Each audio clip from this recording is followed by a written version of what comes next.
Гадаадын хөрөнгө оруулалт гэдэг нь бол өөрөө бас харилцаа адилгүй байдаг. За сайн хөрөнгө оруулагч нар ч байгаа, мууч байгаа тий одоо асар өндөр богино хугацаанд өндөр өгөөж нэгж байгаа хөрөнгө оруулагч нар байгаа, их тийм төвчээртэй хөрөнгө оруулагч нар байгаа, салбараас хамаарат.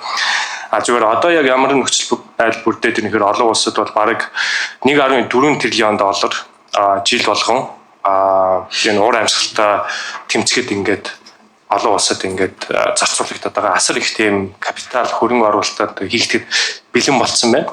Тэгэхээр тэр одоо хөрөнгө оруулагч нь бол түрүүний хэлсэнчлэн асар тийм төвчээртэй.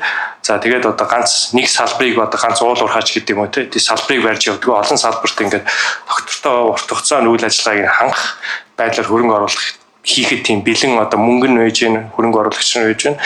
Тэгэхээр зүгээр манай зүгээс бас нэг гоох юм бол энэ хуультай бас уялдуулаад түрүүн бас дэд хуулиудыг ярьж байсан.